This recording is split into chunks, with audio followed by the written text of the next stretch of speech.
accept the quarantine, which is really just a nightmarish amount of money and time to spend, not getting poisoned by your government. I mean, it's wild. And then if they really do declare this level 6, again, no rights for anybody. It's over. I mean, level 6 means quarantines, compulsory vaccinations, and drugs that don't have to work. How insane would you have to be to roll up your sleeve and take an untested drug?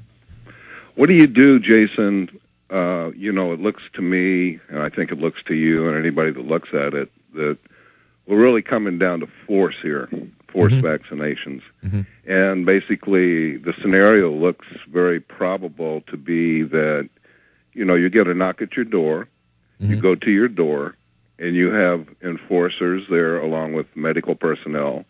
And at that time, if you refuse to take the vaccination, then you get taken away from your home at that time. You just freedom ends for you. So that's why the Second Amendment is there. I mean, look, again, I'm not one of these guys, and I know I've been criticized in the past when I've substituted for Jones when I first did this show. You're not pro Second Amendment enough, Jason. Well, I'm telling you right now, I'm big time pro Second Amendment when that happens. I'm going to be here broadcasting live until they come and take me away. We'll be back after this. It's the Infowarrior with Jason Bermas, PrisonPlanet.tv, Infowars.com.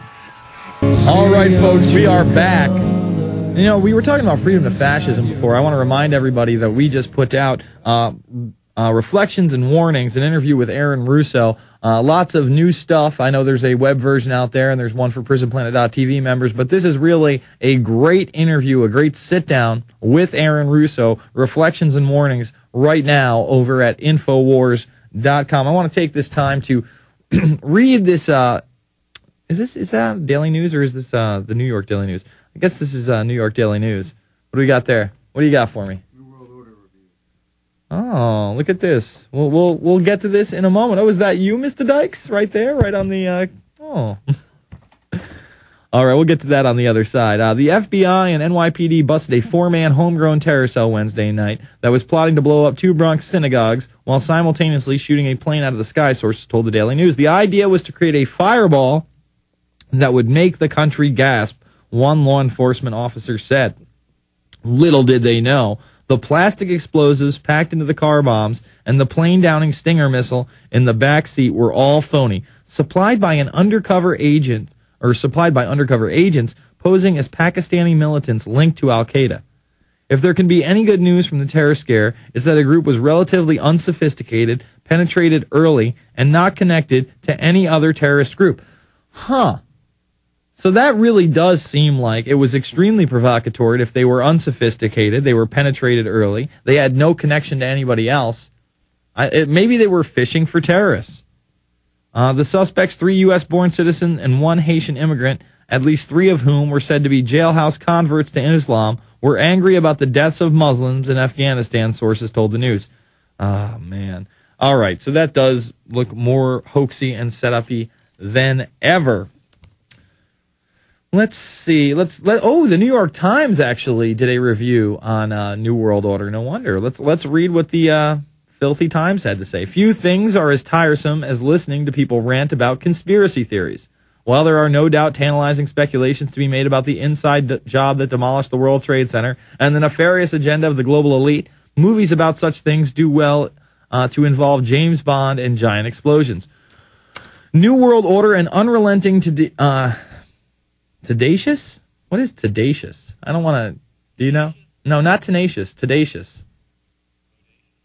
Tedious. Tedious? Tedious. Oh, I am retarded. There it is. I am retarded. Right there. Boom. An unrelentingly tedious... An unrelenting, tedious documentary by Luke Meyer and Andrew Neal follows a group of considerably less glamorous truth seekers. The most prominent of the filmmaker's subjects, the radio show host Alex Jones, who's based in Austin, Texas, rails against the powers that be, all of them, in a manner that reinforces every cliche of a conspiracy theorist loon. Of course, they are attacking Alex. Not shocking. Paranoid, megalomaniacal, delusional, and sweaty. The documentary's most action-packed scene finds Mr. Jones throwing a major hissy fit when his hotel fire alarm goes off, thereby proving without a shadow of a doubt that they are trying to suppress his revelations. On the somewhat mellower side, Luke Radowski, a 21-year-old New Yorker, spends all of his free time distributing flyers and DVDs purporting to uncover the truth about 9/11. Seth Jackson, a relief worker in Louisiana, does his part by heckling Clinton and other dark overlords. A retired police officer, Jack McLam, meanwhile, has retreated to safety on a separatist militia group. There's a movie to be made about the psychology of sus men, their personal lives, and private obsessions. New World Order merely gawks at them. So again, this is saying that they were just making fun of him. You know, I didn't see it that way. I think it was kind of balanced. It was definitely some of that. You know, I see that, but, you know, it's the New York Times. I wasn't expecting a glowing review. What's this one out of New York Press?